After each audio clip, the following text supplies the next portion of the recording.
Sir, Ladki Bahin योजना किंवा महिला सक्षमीकरणासाठी राज्य सरकार ज्या योजना राबवत आहे, तुम्ही आता राज्यात दौरे करतायत, महिलांच्या चेहऱ्यावरचा आनंद बघून काय समाधान मिळतंय? प्रचंड समाधान आहे. बघा, शेवटी आईचं प्रेम, बहिणीचं प्रेम, मुलीचं प्रेम यापेक्षा मोठी संपत्ती आपल्याला जीवनामध्ये काही मिळू शकत नाही. आणि ज्यावेळी मुख्यमंत्री माझी लाडकी बहीण योजनेचा प्रतिसाद आमच्या बहिणी आम्हाला देतात त्यावेळेस खूप मनापासून आनंद वाटतो. खरं म्हणजे आम्हाला खूप गोष्टी अजून करायच्या आहेत. जेवढ्या जास्तीत जास्त गोष्टी आम्ही करू शकू तेवढा आमचा प्रयत्न असणार आहे. कारण विकसित भारताकरता आणि विकसित महाराष्ट्राकरता आपल्याला आमच्या महिलांचा विकास हा सर्वात महत्त्वाचा आहे. याला काही कालावधी निश्चितपणे लागेल, पण राज्य सरकारने त्या दिशेनं एक दृढ पाऊल उचललेलं आहे. दुसरीकडे विरोधकांच्या चेहऱ्यावरचं दुःख बघून आणि त्यांच्या टीका ऐकून कसं वाटतंय हे सगळ्या? नाही, मला त्यांच्या टीका ऐकल्यानंतर अतिशय वाईट वाटतं. बघा, कधीही राजकारणामध्ये एखाद्याने विकासाची एखादी रेषा उमटवली तर त्यापेक्षा मोठी रेषा उमटवण्याचा प्रयत्न केला पाहिजे. दुसऱ्याची रेषा पुसण्याचा प्रयत्न हा एक प्रकारे जनतेशी द्रोह आहे. त्यामुळे माझी विनंती आहे, रोज न्यायालयात जा, ही योजना कशी थांबवता येईल याचे प्रयत्न करा, आम्ही निवडून आलो तर योजना थांबवून टाकू असं म्हणणं, या सगळ्या गोष्टी त्यांनी बंद केल्या. एका महिलेने आज तुमच्या कार्यालयावरती हल्ला केला, कुठेतरी तोडफोड केली, काय त्यामागे मी माहिती घेतली. आजची घटना नाही आहे, ही कालची घटना आहे. त्या महिलेचं काय म्हणणं होतं, तिने कशा करता ते केलं हे निश्चितपणे आम्ही समजून घेऊ. एखाद्या उद्विग्नतेनं तिने ते केलं का, काही तिची व्यथा आहे का, हे निश्चितपणे आम्ही समजून घेऊ. ती व्यथा दूर करण्याचा प्रयत्न करू. लाडक्या बहिणीचा राग अनावर झाला अशी टीका विरोधक करतायत का?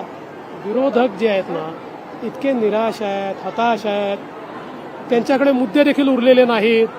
त्याच्यामुळे आता खरं म्हणजे मला जर टीका करायची असेल तर अनेक गोष्टी मी सांगू शकतो की त्यांच्या काळामध्ये किंवा त्यांच्यासोबत काय काय झालेलं आहे. पण कोणी खालच्या स्तरावर उतरलं म्हणून माझ्यासारख्याने थोडी उतरायचं असतं. एखादी आपली बहीण चिडली असेल, काही तिची व्यथा असेल तर ती आपण समजून घेऊ. कोणी जाणीवपूर्वक पाठवलं असेल तर ते देखील समजून घेऊ.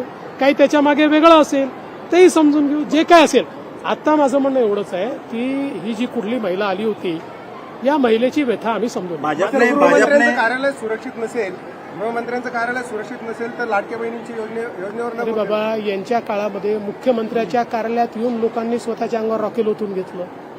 शेवटी आपल्या मंत्रालयामध्ये आपण सगळ्यांना एंट्री देतो, कुठली अडवणूक आपल्या मंत्रालयामध्ये नाही आहे. अशा परिस्थितीमध्ये कधी लोक पहिल्या मजल्यावरून जाळीवर उडी मारतात, कधी लोक त्या ठिकाणी रोष प्रगट करतात. याचा अर्थ ते काही आपले विरोधक आहे असं नाही आहे. त्यांच्या काही अडचणी असतात, त्या दूर करण्याचा आपण प्रयत्न करतो.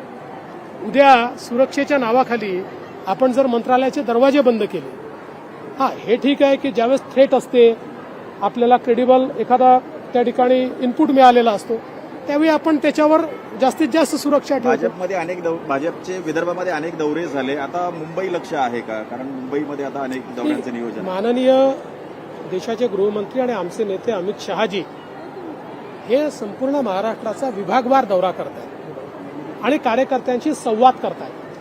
आता केवळ मुंबई आणि कोकण विभाग त्यांचा राहिलेला आहे. जवळपास 1 तारीख त्याची फायनल होते. 1 तारखेला ते मुंबई आणि कोकणातल्या कार्यकर्त्यांशी संवाद करतात. हायकोर्टाने सांगितलंय की अक्षय शिंदेचा मृतदेह 3 दिवसात दफन करा आणि विरोधक पण म्हणतात की हे एन्काउंटर फेक आहे. बघा, पहिल्यांदा तर विरोधक काय म्हणतात याच्याशी मला घेणं देणं नाही. कारण हे इतके दुटप्पी लोक आहेत. हे मोठा अग्रलेख लिहितात आणि सांगतात लगेच फासावर लटकवा. हे अग्रलेख लिहून जेव्हा तेलंगणामध्ये ज्या प्रकारचं एन्काउंटर झालं होतं त्याचं समर्थन करतात आणि इथे मात्र आपल्या पोलिसांवर गोळी चालवल्यानंतर पोलिसांनी स्वसंरक्षणार्थ गोळी चालवली तर पोलिसांवरही प्रश्नचिन्ह उभं करतात.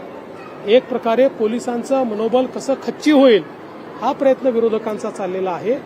आणि बघा, ही गोष्ट जी हायकोर्टाने सांगितलेली आहे, कोणीही असो, कोणालाही त्या ठिकाणी मृत्यूनंतर त्याचा अंत्यविधी देणं ही सरकारची संवैधानिक जबाबदारी आहे. तो व्यक्ती आपल्याला आवडणारा नसला, चालणारा नसला, समाजविघातक असला तरी ते करावं लागतं. त्याच्यामुळे कोर्टाने जे सांगितलं आहे त्यानुसार प्रशासन कारवाई करेल.